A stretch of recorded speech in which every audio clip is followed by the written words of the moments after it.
다현의 늙고 뻣뻣한 손은 두 명의 어린 흑인 소녀가 집으로 다가오는 것을 보고 장미를 자르는 것을 멈췄다.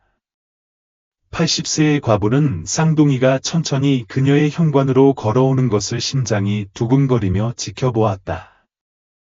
그들의 짧고 곱슬거리는 머리카락은 걸음을 옮길 때마다 흔들리고 눈은 어떤 아이도 알 수 없는 두려움으로 커졌다. 그들이 현관에 다다르자 다현은 숨이 막혔다. 소녀들은 그녀를 올려다보았고 그들의 작은 얼굴은 걱정으로 가득 차 있었다.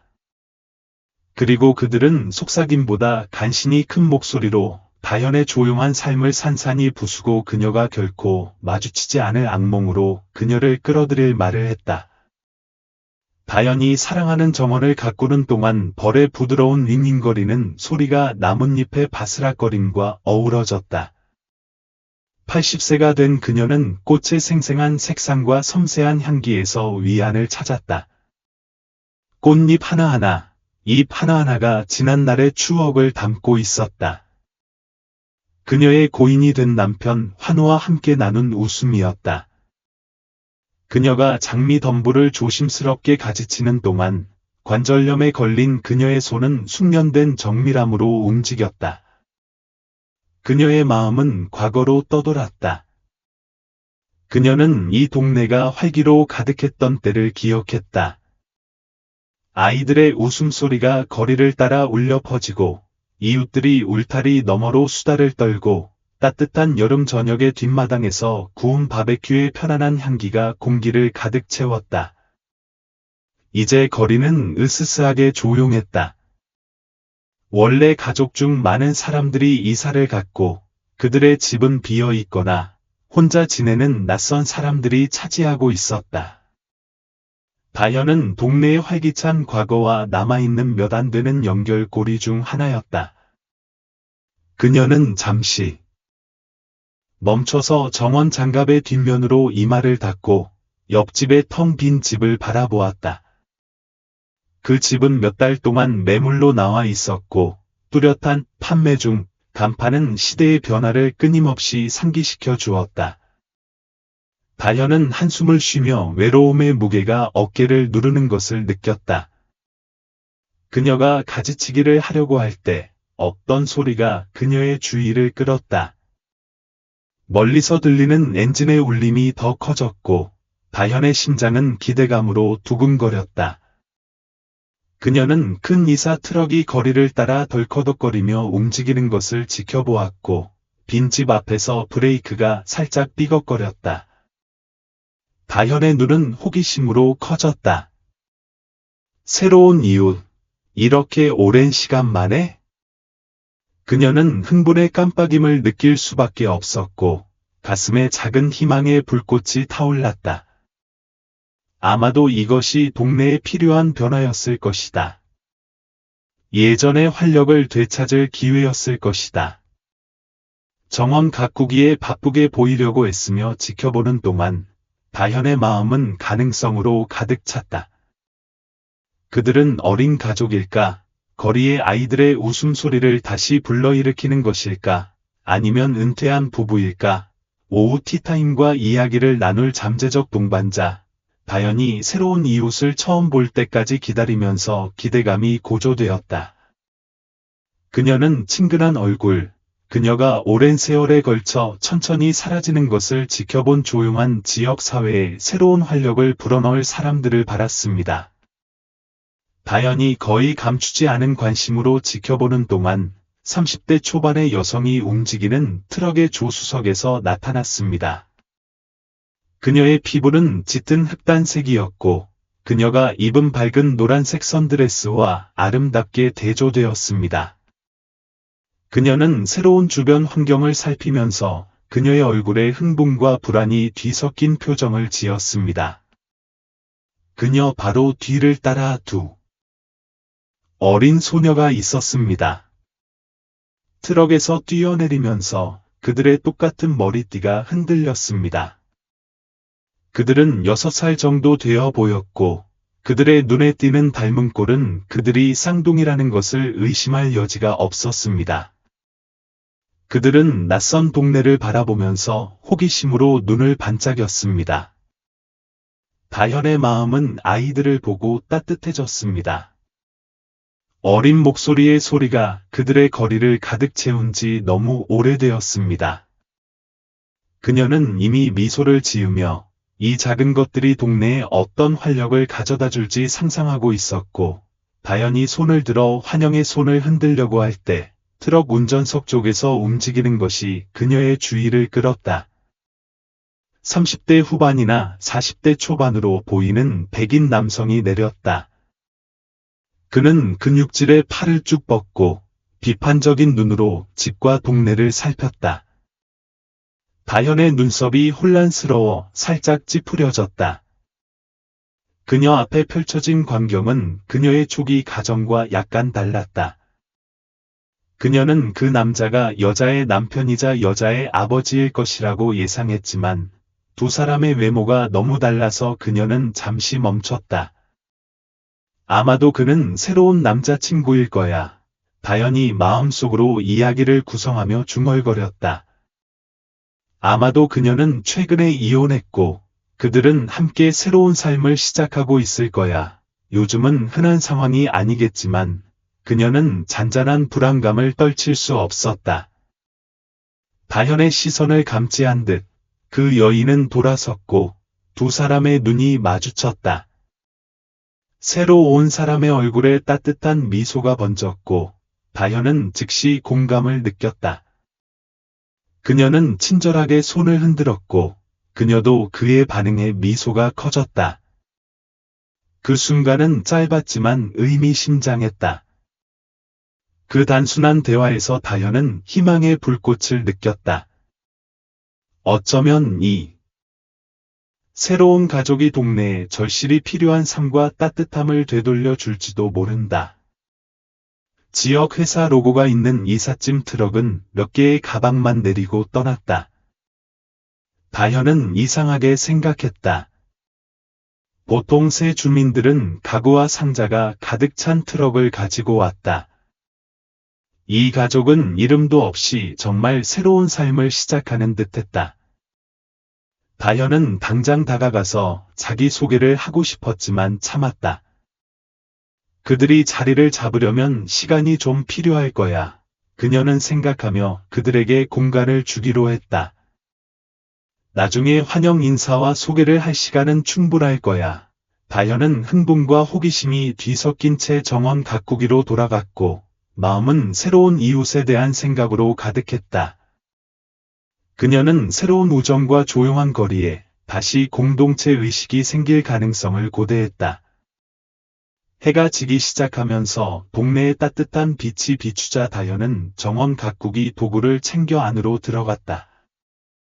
그녀는 옆집을 마지막으로 한번 쳐다보았는데 새 가족이 안으로 사라졌다.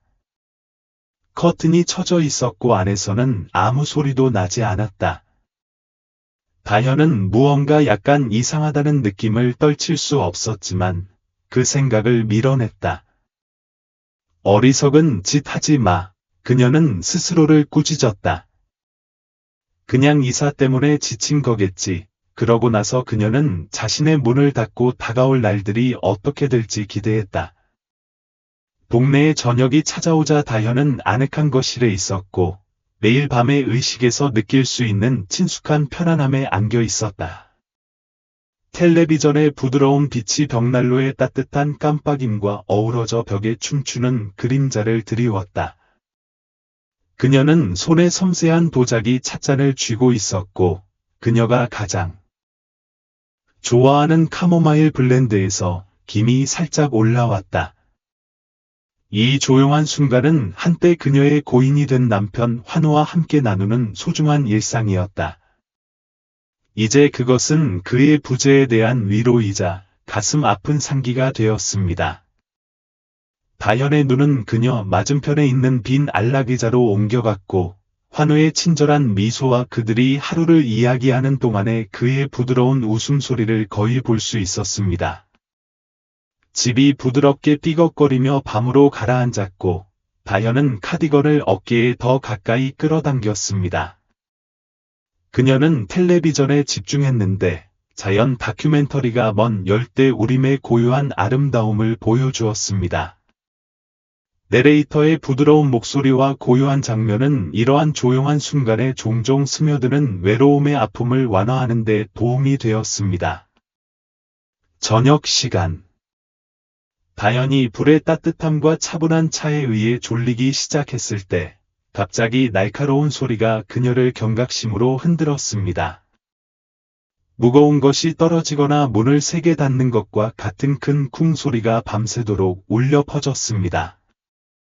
그것은 그녀의 새로운 이웃집 방향에서 오는 것 같았습니다. 다현은 똑바로 앉았고 심장이 쿵쾅거렸다. 쿵 소리에 이어 억눌린 비명 소리가 들렸고 음조가 높고 괴로웠다. 그녀는 귀를 기울여 정말 비명 소리를 들었는지 아니면 상상이 장난을 친 것인지 알아내려고 했다. 다시 침묵이 흘렀고 불의 부드러운 딱딱거리는 소리와 텔레비전의 낮은 웅얼거림만이 그 침묵을 깼다. 다현은 차를 잊은 채 움직이지 않고 다른 소리가 없는지 주위에 깊게 경청했다. 몇 분이 지났지만 더 이상 밤의 고요함을 방해하는 것은 없었다. 아마도 그냥 자리를 잡은 거겠지. 다현은 쿵쾅거리는 생각을 진정시키려고 스스로에게 말했다. 이사는 스트레스가 될 수 있는데 특히 어린아이가 있을 때 그렇다. 어쩌면 여자아이 중 한 명이 짜증을 내거나 무언가를 넘어뜨렸을 수도 있다. 하지만 그녀가 그 소동을 합리화하려고 노력했지만 그녀의 상온하의 구덩이에 갉아먹는 듯한 불안감이 자리 잡았다. 그 소리는 단순한 사고로는 너무 날카롭고 격렬했다. 그리고 그 비명 소리. 다현은 자신이 들었을 법한 공포의 기억을 떨쳐낼 수 없어 몸을 떨었다. 그녀는 옆집으로 가서 가족을 살펴볼까 고민했지만 주저했다.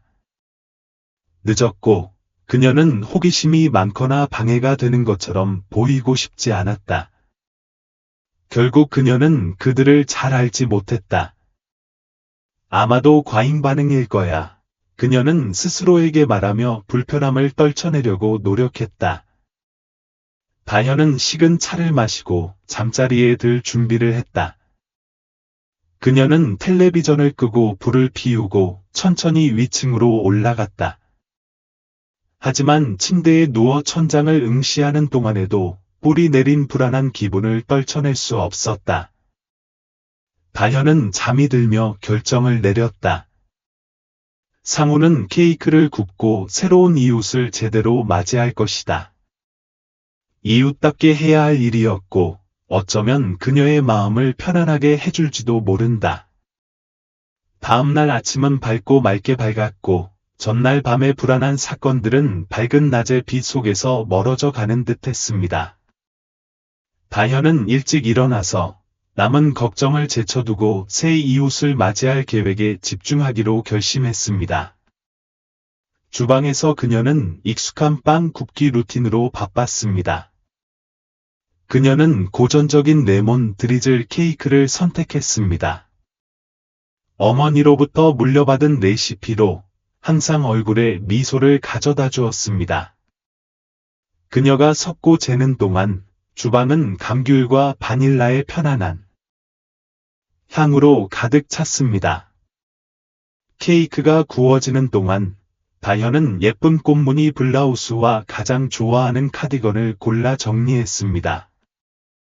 그녀는 새 가족에게 좋은 인상을 남기고 싶었고 조용한 일상에 활력을 불어넣어 줄 수 있는 우호적인 관계를 만들고 싶었습니다. 다현은 식은 케이크에 조심스럽게 프로스팅을 하면서 무슨 말을 할지 연습했습니다. 그녀는 그들을 커피 한 잔에 초대하고 그들에 대해 더 알아보고 동네에서 환영받는 기분을 느끼게 하고 싶었습니다. 아마도 어린 소녀들은 그녀의 정원을 보고 싶어 할 수도 있고 그녀는 가족이 정착하도록 돕기 위해 지역 정보를 제공할 수도 있을 것입니다. 케이크를 상자에 넣고 얼굴에 따뜻한 미소를 지은 채 다현은 옆집으로 향했습니다. 그녀는 여전히 커튼이 드리워져 있고 두 어린 자녀가 있는 집치고는 집이 으스스하게 조용해 보였습니다. 그녀는 약간의 불안을 떨쳐내고 초인종을 눌렀습니다. 잠시 후 문이 열렸고 다현은 어제 본 소영과 마주쳤습니다. 다현은 가까이서 소영의 어두운 눈에서 따뜻함을 볼 수 있었지만 다른 무언가의 힌트도 있었습니다. 아마도 피곤함이었을 수도 있고. 좋은 아침입니다. 다현이 밝게 말하며 케이크를 내밀었습니다. 저는 다현입니다. 옆집에 사는 이웃입니다. 집에서 만든 작은 간식으로 동네에 오신 것을 환영하려고 합니다. 소영의 얼굴에 진심 어린 미소가 번졌고 피곤함은 사라졌습니다. 아, 너무 친절하시네요. 저는 소영이에요. 제대로 만나서 반갑습니다. 소영이 케이크를 받으려고 손을 내밀자 다현은 그녀 뒤에서 움직이는 것이 보였다. 그녀가 더 이상 말을 하기도 전에 어제 본 남자가 문간에 나타났고 그의 존재는 즉시 분위기를 바꾸었다. 누구야, 멜? 그는 무뚝뚝한 어조로 물었고 그의 눈은 다현에게 닿자 가늘어졌다. 소영의 미소가 살짝 흔들렸다. 이 사람은 우리 이웃인 다현이에요. 우리에게 환영 케이크를 가져다 주셨어요. 그 남자는 다현이 나중에 알게 된 대로 상훈이었다. 소영을 효과적으로 시야에서 가렸다.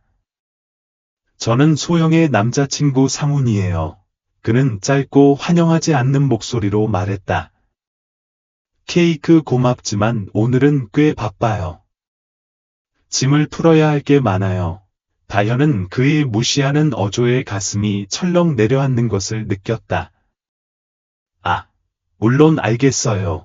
그녀는 친절한 태도를 유지하려고 애쓰며 말했다. 언젠가 자리를 잡으면 커피 한 잔 하러 초대하고 싶었을 뿐이에요.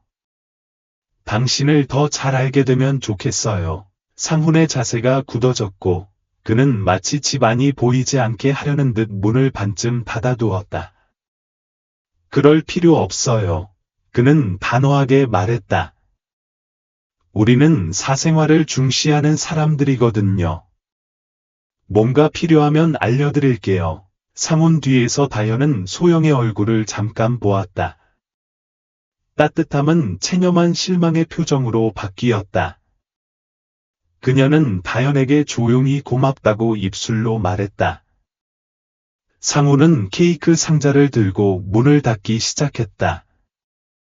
케이크 고맙습니다. 좋은 하루 보내세요. 그는 말했다. 그의 어조는 대화가 끝났음을 분명히 보여주었다. 문이 닫히자 다현은 현관에 서서 당황하고 약간 상처를 받았다. 그녀는 이전에도 내성적인 이웃을 만난 적이 있었지만 이번 상호작용은 뭔가 이상했다. 상훈의 갑작스러운 태도, 소영의 분명한 친절함을 무시한 방식, 그리고 출입구의 자리를 잡은 조심스러운 방식은 다현의 마음에 점점 더 불안감을 느끼게 했다. 다현은 집으로 돌아가는 동안 옆집에 뭔가 잘못되었다는 느낌을 떨칠 수 없었다. 새로운 이웃에 대해 느꼈던 따뜻함과 설렘은 금세 걱정과 잔소리로 바뀌었다. 다현은 오전 내내 집안을 어슬렁거리며 생각에서 주의를 돌리려고 애썼다. 하지만 그녀의 마음은 계속해서 그 이상한 상호작용으로 돌아갔다. 소영의 침묵한 친절함과 어젯밤에 들었던 흐릿한 소리로. 아마도 내가 호기심 많은 늙은 여자일 뿐일 거야. 그녀는 스스로에게 말했다. 하지만 다현은 깊은 곳에서 자신의 직감이 틀리지 않는다는 것을 알고 있었다. 그 집에서 뭔가 잘못되었고 그녀는 그 커튼 뒤에서 무슨 일이 일어나고 있는지 궁금하지 않을 수 없었다. 오후에 해가 기울기 시작하자 다현은 무심코 실내 식물에 물을 주고 있었다. 익숙한 일이 보통 그녀에게 위안이 되었지만 오늘은 그녀의 마음은 다른 데 있었고 여전히 새로운 이웃과의 이상한 만남을 숙고하고 있었다. 그녀는 식물에서 식물로 옮겨가며 풍화된 손으로 물뿌리개를 살짝 기울였는데 그때 밖에서 움직이는 것이 눈에 띄었다. 다현은 멈춰서서 창밖을 내다보았고 그녀가 본 것에 심장이 쿵쾅거렸다. 옆집에 사는 두 어린 소녀, 어제 잠깐 보았던 쌍둥이가 잔디밭을 건너 그녀의 집으로 향하고 있었다. 그들의 움직임은 은밀했고 약간 몸을 구부리고 마치 자신을 더 작게 만들려는 듯했다. 몇 걸음 걸을 때마다 그들은 자신의 집을 돌아보았고 그들의 작은 얼굴은 걱정으로 찌푸려졌다. 다현의 눈썹이 걱정으로 찌푸려졌다. 이것은 새로운 동네에서 아이들이 걱정 없이 탐험하는 것처럼 보이지 않았다. 그들의 움직임에는 긴박감, 두려움이 있었고 다현의 마음속에 경각심이 울렸다. 물뿌리개를 내려놓고 다현은 현관으로 향했다. 그녀가 문을 열었을 때 소녀들이 현관에 도착했고 그들의 큰 눈은 희망과 불안이 뒤섞인 표정으로 그녀를 올려다보았다. 안녕, 자기야, 다현이 부드럽게 말하며 나이든 무릎이 항의하는데도 불구하고 그들의 높이까지 웅크리고 앉았다. 괜찮아. 두 소녀는 긴장한 눈빛을 교환했고 다현은 그들의 어린 얼굴에서 본 두려움에 가슴이 뭉클해졌다. 잠시 주저한 후 쌍둥이 중 한 명이 가까이 다가와서 속삭임보다 간신히 높은 목소리로 말했다. 우리 새 아빠는 우리를 좋아하지 않아. 그 말은 다현에게 물리적인 타격처럼 꽂혔다. 그녀는 아이가 한 말을 처리하면서 얼굴에서 혈색이 빠지는 것을 느꼈다. 무슨 말이야, 자기야. 그녀는 목소리를 침착하게 유지하려고 애쓰며 부드럽게 물었다. 하지만 소녀가 대답하기도 전에 엄청난 목소리가 그 순간을 산산이 부수었다. 얘들아, 뭐 하는 거야? 지금 당장 여기로 돌아와. 다현은 잔디밭을 가로질러 걸어가는 상훈을 올려다보았다. 그의 얼굴은 간신히 분노를 감추고 있었다. 쌍둥이들은 그의 목소리에 움찔했고 그들의 작은 몸은 두려움으로 긴장했다. 정말 미안해요. 소녀 중 한 명이 서둘러 속삭였다. 가야 해요. 다현을 마지막으로 애원하는 눈빛으로 바라보며 쌍둥이들은 돌아서서 집으로 재빨리 돌아갔다. 상우는 그들을 반쯤 만나서 각자의 팔을 잡고 거의 끌어들였다. 다현은 현관에 얼어붙어 서 있었고 가슴이 쿵쾅거렸다. 그 소녀의 말은 그녀의 머릿속에 울려 퍼졌고 그들의 겁먹은 얼굴 이미지도 떠올랐다. 그녀는 상훈이 쌍둥이들을 안으로 안내하고 문을 세게 닫는 것을 무기력하게 지켜보았고 마당 건너편에서도 그 소리가 들릴 정도로 세게 닫았다. 다현은 몇 분 동안 그 자리에 꼼짝 않고 앉아 있었고 방금 일어난 일에 정신이 아찔했다. 평화로운 오후는 어둡고 불안한 무언가로 산산이 조각났고 그녀는 깊은 공포감을 느꼈다.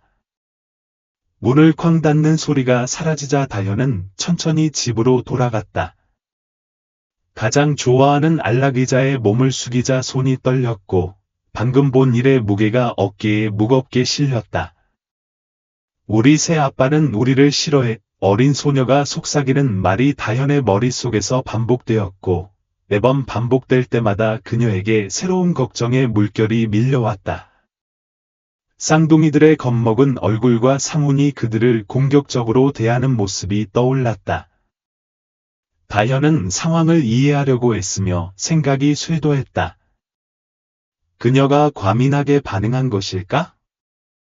아마도 상훈이 엄격했고 소녀들이 과장했을 뿐일 것이다. 아이들이 가끔 그러하듯이. 하지만 깊은 곳에서 그녀는 이게 그 이상이라는 걸 알고 있었다. 어린 눈의 두려움은 진짜였고, 그것은 단순한 엄격함보다 훨씬 더 사악한 무언가를 말하고 있었다. 시간이 흐르면서 다현은 내면의 갈등에 갇혔다. 그녀가 개입해야 할까? 다른 가족의 일에 간섭하는 건 그녀의 몫이 아니었나? 하지만 다시 생각해보면, 만약 정말 뭔가 잘못되었다면, 그녀가 아무것도 하지 않으면서 스스로를 용서할 수 있을까? 그녀는 짧은 대화 중에 소영이가 조용히 보여준 따뜻함, 전날 밤 들었던 숨죽인 비명소리, 그리고 상훈이 지나치게 통제하는 행동을 생각했다. 퍼즐의 각 조각은 개별적으로 볼 때 설명이 가능했다.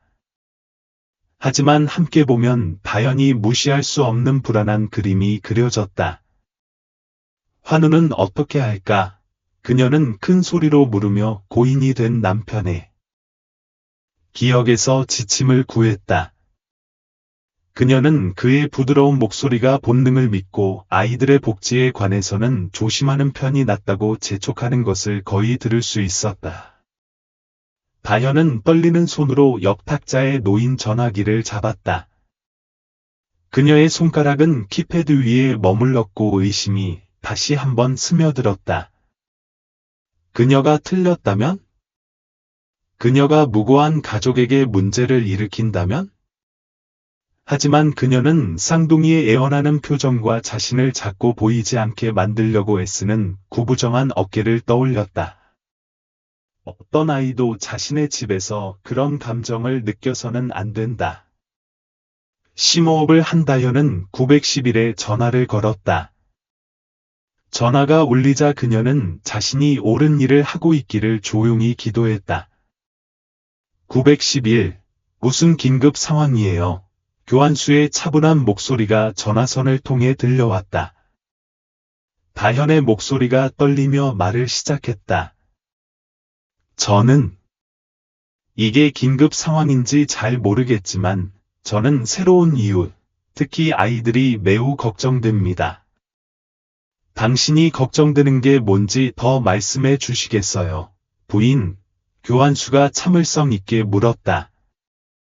다현은 천천히 지난 하루 반 동안 관찰한 모든 것을 이야기했다. 그녀는 자신이 들은 불안한 소리, 상훈의 공격적인 행동, 그리고 가장 중요한 것을 설명했다. 그 어린 소녀가 새 아빠가 그들을 좋아하지 않는다고 말했어요. 다현이 설명했고 그녀의 목소리는 떨렸다. 그리고 그가 그들에게 전화를 돌려주었을 때 그들이 얼마나 무서워했는지 보셨어야 해요. 저는 아이들이 그렇게 무서워하는 것을 본 적이 없어요. 교환수는 주의 깊게 경청하며 여기저기서 명확히 하는 질문을 던졌다. 다현이 전화를 끊자 잠깐 침묵이 흘렀다. 신고해 주셔서 감사합니다, 부인. 교환수가 진지한 어조로 말했다. 저희는 잠재적인 아동학대 신고를 매우 심각하게 받아들입니다. 경찰을 귀하의 위치로 파견하여 조사하도록 하겠습니다. 귀하의 주소와 해당 이웃의 주소를 알려주시겠습니까? 다현은 요청한 정보를 제공하면서 안도감과 불안이 뒤섞인 감정을 느꼈다. 그녀는 지금 무언가를 실행에 옮겼다. 돌이킬 수 없는 일이었다. 경찰이 곧 도착할 겁니다. 교환수가 그녀를 안심시켰다. 그동안 스스로 개입하려고 하지 마세요. 집에 머물러 경찰이 도착할 때까지 기다리세요. 전화를 끊고 다현은 의자에 기대 앉았고 심장이 쿵쾅거렸다. 그녀가 옳은 일을 했을까? 시간만이 알려줄 것이다. 하지만 다시 한번 그 겁먹은 어린 소녀들을 떠올리면서 아무것도 하지 않기로 선택했다면 스스로를 참을 수 없었을 거라는 걸 깨달았다. 이제 그녀가 할 수 있는 일은 기다리고 도움이 제때 도착해서 변화를 만들어낼 수 있기를 바라는 것뿐이었다. 다현에게는 경찰을 기다리는 시간이 끝이 없어 보였다. 그녀는 거실을 왔다 갔다 하며 창밖을 내다보고 옆집에서 나는 소리가 없는지 귀를 기울였다. 동네는 으스스하게 조용했고 이는 그녀의 불안을 더 키울 뿐이었다. 다현이 다시 911에 전화하는 것을 고려하던 차에 그녀는 멀리서 들리는 사이렌 소리를 들었다. 소리가 더 커졌고 곧 그녀는 2대의 순찰차가 그녀의 거리로 들어오는 것을 보았는데 불빛은 번쩍였지만 사이렌 소리는 이제 조용했다. 다현은 경찰들이 차에서 내리는 것을 보며 안도감을 느꼈다. 그들은 4명이었다. 2 남자와 2 여자였다. 모두 형식적인 직업적 표정을 지었다. 그들은 차 근처에서 잠시 이야기를 나누다가 2명이 다현의 집에 다가갔고 나머지 2명은 이웃집으로 향했다. 다현은 기대에도 불구하고 문을 세게 두드리는 소리에 놀랐다. 그녀는 서둘러 전화를 받으려고 했고 중년 남성 경찰관과 그의 젊은 여성 파트너를 마주하게 되었다. 안녕하세요, 부인. 남성 경찰관이 말했다. 그의 목소리는 친절하지만 권위적이었다. 저는 지환이고, 저는 유진입니다. 우리는 당신 이웃에 대한 우려에 대한 전화를 받고 있습니다. 저희에게 연락하신 분이신가요? 다현은 고개를 끄덕이며 갑자기 긴장했다. 네, 맞아요. 저는 다현입니다. 들어오세요. 그녀는 경찰관들을 그녀의 거실로 안내했고 모두 앉았다. 지환은 노트를 꺼냈고 유진은 날카로운 눈으로 방을 훑어보며 다현의 집을 자세히 살폈다. 다현 부인, 오늘 저희에게 전화를 걸게 된 이유를 설명해 주시겠어요? 지환은 노트 위에 펜을 올려놓고 물었다. 다현은 심호흡을 한 후 지난 하루 반 동안의 사건을 회상했다. 그녀는 첫날 밤 들었던 불안한 소리, 케이크로 가족을 환영하려 했을 때의 이상한 대화, 그리고 마지막으로 쌍둥이와의 무서운 만남을 설명했습니다. 다현은 말을 하면서 경찰관들이 서로 눈빛을 교환하는 것을 볼 수 있었다. 그들은 명확히 하기 위한 질문을 했고 다현이 더 자세한 내용을 말하자 그들의 표정은 더욱 진지해졌다. 그리고 그 어린 소녀가 우리 새 아빠는 우리를 싫어해라고 했다는 걸 확신해. 유진이 처음으로 말을 하며 물었다. 그녀의 어두운 눈은 강렬하고 집중되어 있었다. 다현은 힘주어 고개를 끄덕였다. 그래, 그게 바로 그녀의 말이었지. 그리고 그 남자, 상훈이 그들을 다시 불렀을 때 그들이 얼마나 무서워했는지 봤다면 아이들이 그렇게 두려워하는 걸 본 적이 없어. 지환은 노트를 닫기 전에 몇 가지 메모를 더 적었다. 고맙습니다. 다현 씨, 저희에게 전화하신 건 옳은 일이었어요. 저희는 이런 신고를 매우 심각하게 받아들입니다. 특히 아이들이 연루되었을 때는 더욱 그렇습니다. 이제 어떻게 되나요? 다현이 물었고 그녀의 손은 무릎 위에서 불안하게 비틀렸다. 옆집으로 가서 안부 확인을 하러 갈게요. 유진이 설명했다. 어른들과 이야기하고 가능하다면 아이들과도 따로 이야기하겠습니다. 동료들은 이미 저쪽에 있습니다. 지환이 덧붙였다. 나중에 몇 가지 질문을 더 해야 할 수도 있습니다. 다현 씨, 혹시 애 필요하다면 정식으로 진술할 수도 있습니다. 다현이 제안했다. 물론입니다. 유진이 말했다. 다현은 주저없이 동의했다. 저는 그 어린 소녀들을 돕기 위해 할 수 있는 일이면 무엇이든 하겠습니다. 경찰관들이 일어섰고 다현은 그들을 문까지 데려다 주었다. 그들이 떠나려고 할 때 유진은 그녀에게 돌아섰다. 다현 씨, 당신의 세심한 주의와 개입 의지에 박수를 보내고 싶습니다.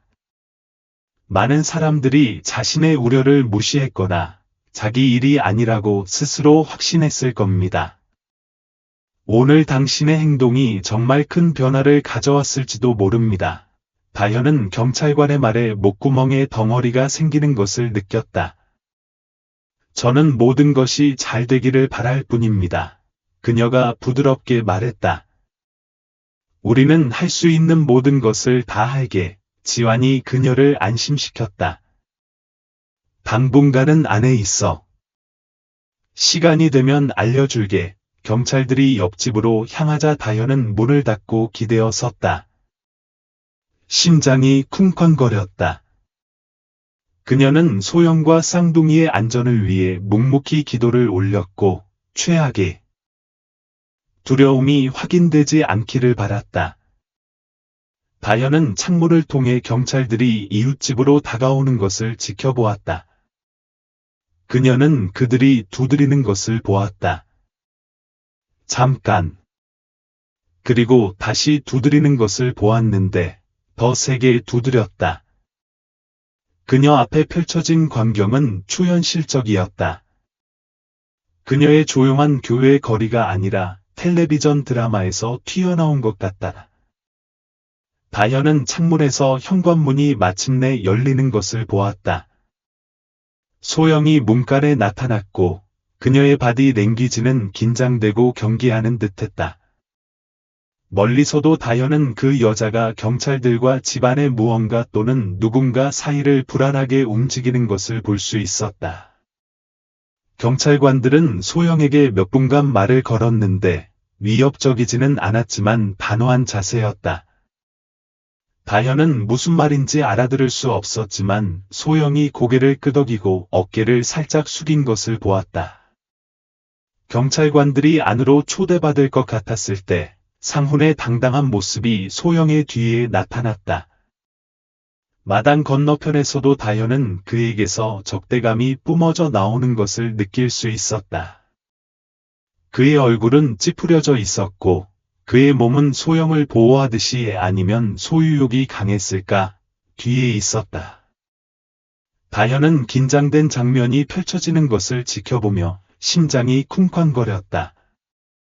그녀는 상훈이 화가 난 듯이 손짓하는 것을 보았고 그의 목소리는 말이 아니라면 어조를 들을 수 있을 만큼 높았다. 경찰관들은 침착함을 유지했다.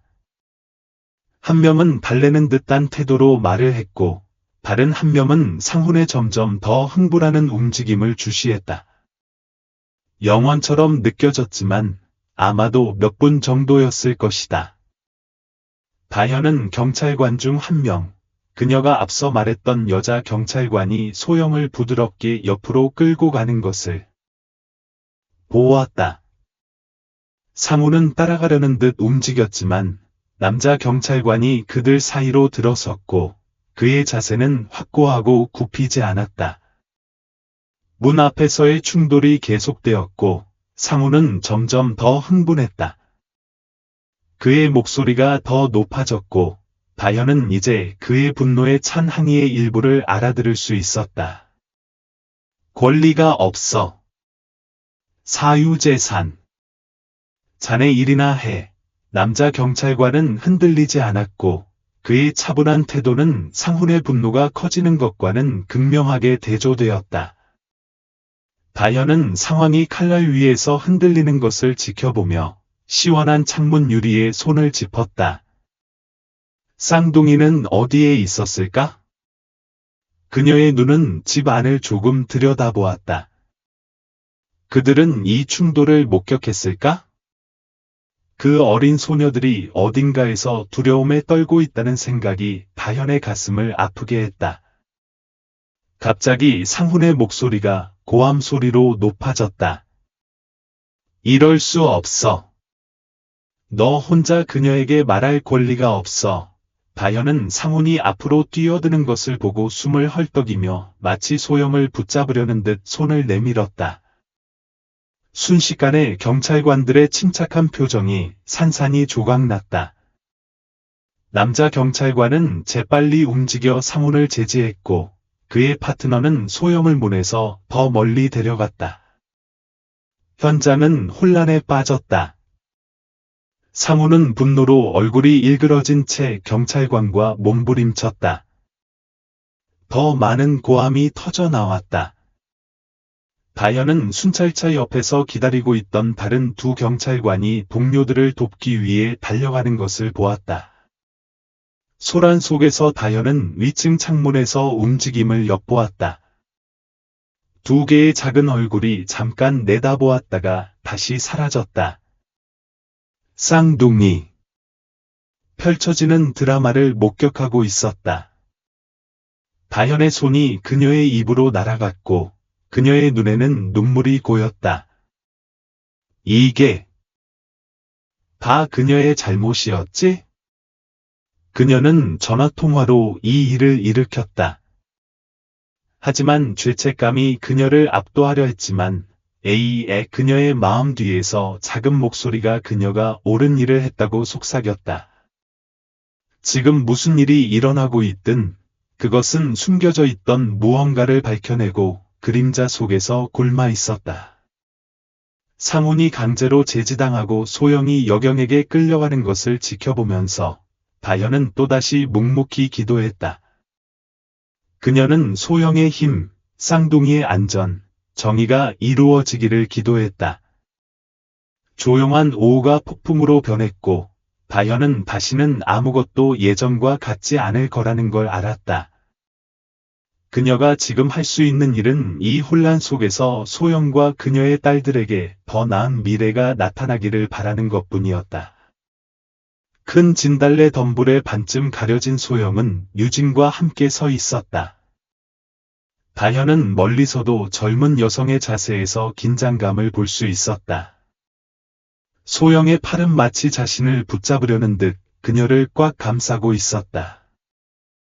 유진은 가까이 서서 보호적인 자세를 취하면서도 소영에게 공간을 주었다.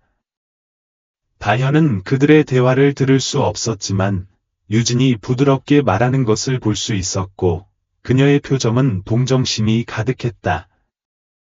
소영은 고개를 여러 번 저으며 시선을 바닥에 고정했다.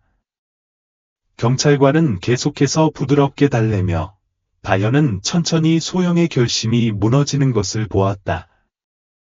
소영의 어깨가 살짝 떨리면서 시작되었다. 그러다가 마치 댐이 무너진 것처럼 그녀의 평정심이 완전히 산산이 조각났다. 그녀는 얼굴을 손으로 가리고 온몸이 흐느끼며 몸을 흔들었다.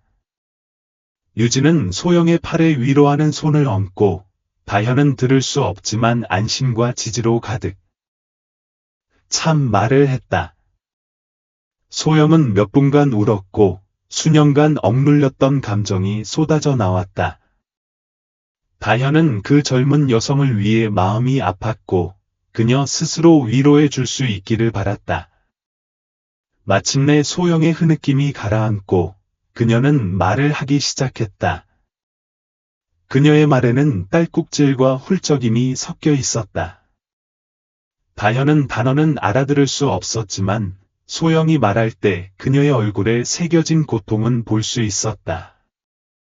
유진은 주의 깊게 경청했고 그녀의 표정은 매 순간 진지해졌다. 그녀는 주기적으로 질문을 했고 지금은 노트를 꺼내 소영의 대답을 적었다. 대화가 계속되면서 다현은 소영의 자세가 바뀌는 것을 보았다. 굽은 방어적 자세가 점차 더 곱고 강해졌다. 그녀가 하는 말 하나하나가 그녀의 어깨에서 무게를 들어 올리는 것 같다. 영원한 시간이 흐른 후 유진은 엄숙하게 고개를 끄덕이고 노트를 치웠다. 그녀는 두 손을 소영의 어깨에 얹고 그녀가 말하는 동안 그녀의 눈을 직접 바라보았다. 소영은 고개를 끄덕이고 손등으로 눈물을 닦았다. 바로 그때 집 앞에서 들려온 소동이 그들의 주의를 끌었다. 상훈의 분노에 찬 고함 소리가 다시 커졌고 다현은 그가 경찰의 소나귀에 맞서 몸부림치는 것을 볼 수 있었다. 소염은 소리에 움찔하며 본능적으로 뒤로 물러섰다. 유진은 재빨리 소염과 소음의 근원 사이에 자리를 잡고 방어적인 자세를 취했다. 그녀는 무전기에 재빨리 말을 걸었고 한 손은 소영의 팔에 올려놓고 지지의 표시를 했다. 잠시 후 2대의 순찰차가 현장에 도착했고 사이렌 소리가 오후의 고요함을 꿰뚫었다. 다현은 다른 경찰들이 오는 것을 지켜보았다. 상훈의 고함 소리는 욕설로 바뀌었고 그의 얼굴은 분노로 일그러졌고 그를 제지하는 경찰들과 계속 몸부림쳤다. 그의 눈은 사납게 움직여 도망가려고 했지만 경찰이 더 많아져서 도망갈 가능성은 사실상 차단되었다. 새로 도착한 경찰 중 한 명이 다가왔고 수갑 2개가 오후 햇살에 반짝였다. 상훈의 눈이 그 광경에 커졌고 그의 몸부림은 더욱 심해졌다. 이럴 수 없어. 그는 소리쳤고 그의 목소리는 절박함으로 떨렸다. 나는 아무 잘못도 없어. 이건 다 오해야. 하지만 그의 항의는 아무 소용이 없었다. 숙련된 효율성으로 경찰은 상훈의 손목을 등 뒤로 묶었고 수갑을 채우는 소리가 거리에 갑자기 닥친 침묵 속에서 메아리치는 듯했다. 상훈이 제지당하는 동안 다현의 주의는 집 근처의 움직임으로 쏠렸다. 소영은 유진과 함께 천천히 앞마당으로 걸어갔다. 그녀의 얼굴은 눈물로 얼룩져 있었지만 다현이 전에 본 적이 없는 결의가 가득했다.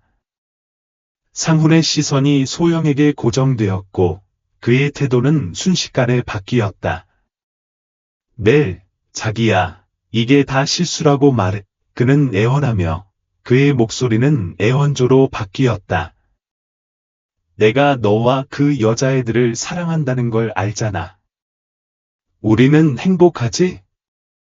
말해. 소영은 그의 말에 움찔했지만 버텼다. 유진은 그녀의 어깨에 손을 얹었고 소영은 그 손길에서 힘을 얻는 듯했다.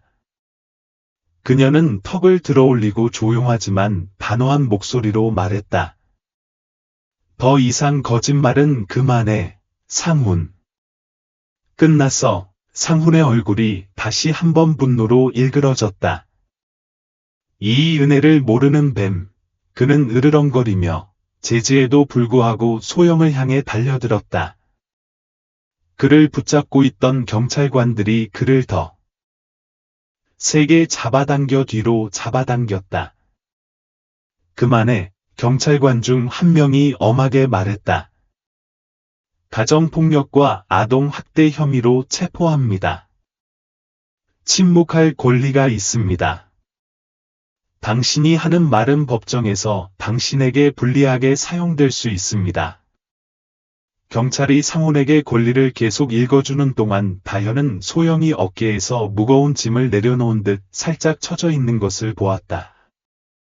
유진이 바로 와서 그녀를 지지하고 다현이 들을 수 없는 격려의 말을 했다.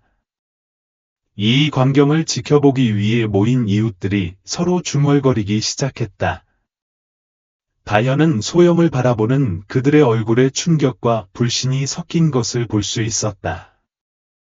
그녀는 그녀처럼 무언가 잘못되었다는 것을 느꼈지만 너무 불확실하거나 두려워서 행동하지 못한 사람이 얼마나 될까 궁금했다. 상훈이 경찰 순찰차 중 하나로 끌려가는 동안 여전히 항의와 위협을 외치며 다현의 주인은 집 현관에서 움직이는 모습에 사로잡혔다. 쌍둥이는 작고 무서워 보였지만 다른 경찰관이 부드럽게 안내하고 있었다. 그들은 혼란스러운 광경을 바라보며 눈을 크게 뜨고 서로의 손을 꼭 움켜쥐었다. 소영은 딸들을 보자 유진에게서 벗어나 그들에게 달려가 무릎을 꿇고 그들을 맹렬하게 껴안았다. 셋은 서로에게 매달려 몸을 떨며 흐느끼며 안도감과 앞으로 닥쳐올 알 수 없는 미래에 대한 두려움이 뒤섞인 감정이었다. 다현은 이 달콤하면서도 씁쓸한 재회를 지켜보며 눈물이 핑 돌았다. 가족의 고통이 느껴졌지만 어머니와 딸 사이의 사랑도 느껴졌다. 그 순간 다현은 자신이 그 전화를 건 것이 옳은 일이라는 것을 의심할 여지 없이 알았다. 상훈이 순찰차 뒷좌석에 앉았을 때 그의 환한 외침은 닫힌 문에 가려져 있었고 다현은 경찰관 중 한 명이 소영과 쌍둥이에게 다가가는 것을 보았다. 경찰관은 부드럽게 말하며 진술을 하고 안전을 보장하기 위해 경찰서에 와야 한다고 설명했다. 소영은 고개를 끄덕이며 딸들을 차량으로 데려갔다. 차에 오르기 직전 소영의 시선은 모인 이웃들을 훑어보다가 마침내 다현의 창문으로 향했다. 두 사람의 눈이 마주쳤고 소영은 작고 떨리는 미소를 지었다. 감사의 미소, 인정의 미소, 공유된 이해의 미소였다. 다현은 손을 가볍게 흔들며 그 단순한 몸짓으로 모든 지지와 연민을 전하려고 했다. 순찰차가 모퉁이를 돌아 사라지고 사이렌 소리가 멀어지면서 거리에는 섬뜩한 고요함이 내려앉았다. 극적인 장면을 지켜보기 위해 모인 이웃들은 흩어지기 시작했고 그들의 조용한 대화는 낮은 중얼거림을 만들어냈고 집으로 돌아가면서 점차 사라졌다. 다현은 창문에 남아 있었고 그녀가 본 것의 강렬함으로 인해 여전히 심장이 두근거렸다. 그녀는 마치 멀리서 지켜보는 사람이 아니라 사건에 적극적으로 참여한 것처럼 감정적으로나 육체적으로 지쳐 있었다. 그녀가 창문에서 물러나려고 생각하던 순간 움직임이 눈에 띄었다. 소영과 다현은 집 앞에 차를 세우고 경찰이 차문을 열고 소영이 딸들의 손을 꼭 잡고 나오는 것을 지켜보았다. 작은 가족은 잠시 보도에 서서 길을 잃고 불안해 보였다. 소영은 자신을 단련하는 듯했고 집이자 감옥이었던 집을 바라보며 심호흡을 했다. 갑자기 마치 무언의 합의처럼 두 어린 소녀는 어머니의 소나귀에서 벗어났다. 다현의 놀라움과 우려에 그들은 달리기 시작했습니다. 집으로 가는 것이 아니라 잔디밭을 가로질러 바로 그녀의 집으로. 다현의 심장이 목구멍까지 뛰었습니다. 생각 없이 그녀는 현관문으로 달려가 쌍둥이가 현관에 도착하자마자 문을 활짝 열었습니다. 그들의 작은 얼굴은 눈물로 얼룩져 있었고 눈은 두려움과 희망이 뒤섞인 채 크게 뜨여 있었습니다. 오, 이야. 다현이 숨을 쉬며 무릎을 꿇었다. 나이든 관절의 저항에도 불구하고 그녀는 팔을 벌렸고 소녀들은 주저없이 그 품에 안겼고 그들의 작은 몸은 흐느끼며 떨렸다. 다현은 그들을 꼭 껴안았고 자신의 눈에 눈물이 고이는 것을 느꼈다. 그녀는 그들의 작은 몸뚱이가 떨리는 것을 느낄 수 있었고 그들의 포옹 속에 안도감, 두려움, 혼란이 뒤섞인 것을 느낄 수 있었다. 이제 안전해. 그녀가 중얼거렸고 그녀의 목소리는 감정으로 인해 막혔다. 안전해. 쌍둥이 중 한 명이 눈물로 얼룩진 얼굴을 들어 올렸고 그녀의 목소리는 속삭임에 가까웠다. 우리를 도와줘서 고마워. 그녀가 말했다. 그녀의 말은 그녀의 나이를 훨씬 뛰어넘는 무게를 실었다. 다현의 가슴은 산산이 조각나고 한꺼번에 아물었다.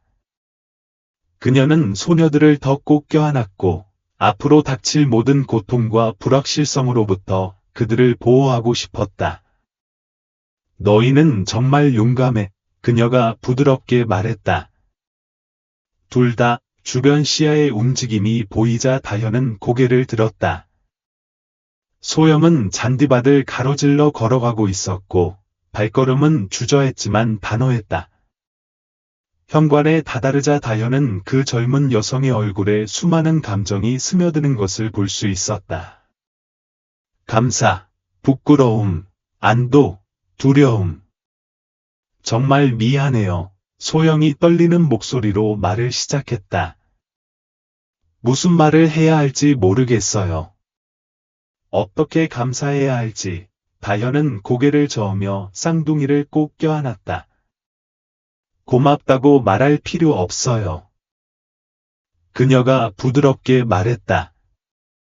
누구라도 해주기를 바라는 대로 했을 뿐이에요. 소영의 침착함은 이 말에 무너졌다. 그녀는 다현과 딸들 옆에 무릎을 꿇고 앉아 눈물을 뺨으로 흘렸다. 너무 무서웠어요. 그녀가 고백했고 그녀의 말은 거의 들리지 않았다. 어떻게 빠져나가야 할지, 어떻게 보호해야 할지 몰랐어요. 저는 아무도 저를 믿지 않을 거라고 생각했어요. 아, 여보, 다현이 말하며 소영의 손을 잡았다. 용감한 사람은 너야. 말을 하려면, 자유로워지려면 엄청난 용기가 필요해. 오랜 시간 동안 그들은 다현의 현관에 머물렀다. 상황과 연민으로 모인 의외의 무리였다.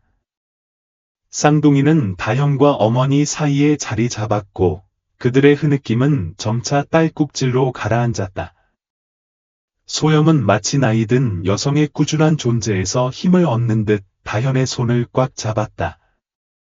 다현은 이 가족을 위해 할 수 있는 모든 방법으로 거기에 있을 것이라고 속으로 다짐했다. 그녀는 나이가 들었지만 여전히 줄 수 있는 사랑이 있었고 여전히 변화를 만들 힘이 있었다. 소영은 그녀의 생각을 읽은 듯 그녀의 손을 꽉 쥐었다. 고맙습니다. 그녀는 다시 말했다. 그녀의 목소리는 이제 더 강해졌다. 모든 것에 대해 다현은 미소를 지으며 마음이 가득 찼다.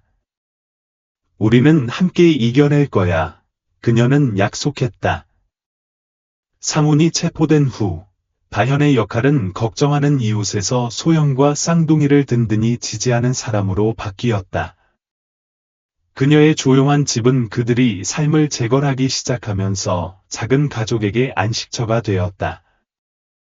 다현의 주방 테이블은 한때 혼자 식사하던 곳이었지만 지금은 자주 모이는 자리가 되었습니다. 소영은 종종 커피를 마시러 들러 다현의 동정적인 귀와 현명한 조언의 위안을 얻었습니다. 쌍둥이 은하와 지은은 다현의 따뜻함과 그녀가 있는 곳에서 느끼는 안정감에 이끌려 그들의 방문을 사랑하게 되었습니다. 소영이 상훈의 체포에 따른 복잡한 법적 절차를 헤쳐나가는 동안 다현은 육아를 돕기 위해 나섰습니다. 그녀는 소영이 법정 날짜, 변호사와의 면담, 상담 세션에 참석하는 동안 소녀들을 지켜보았습니다. 다현의 부드러운 보살핌을 받으며 쌍둥이는 천천히 긴장을 풀기 시작했고 그들의 진정한 성격을 엿볼 수 있었습니다. 다현의 지원은 감정적 위안을 넘어섰습니다. 그녀는 소영을 도왔다. 사회복지와 법률 지원에 필요한 서류의 바다를 헤치며 다현의 식당은 임시 사무실이 되었다. 그들은 소영과 소녀들에게 필요한 자원을 확보하기 위해 함께 일하면서 서류와 팜플렛이 흩어져 있었다. 작은 가족의 변화는 점진적이었지만 분명했다. 소영의 자세가 곧게 펴지고 목소리가 강해졌으며 눈에는 결의의 불꽃이 번쩍였다. 한때 수줍고 내성적이었던 쌍둥이는 이제 다현의 집을 웃음과 장난기 어린 발소리로 가득 채웠다. 함께 자주 식사를 하던 중 지은은 포크를 입에 반쯤 대고 잠시 멈춰서서 진지한 눈으로 다현을 올려다보았다.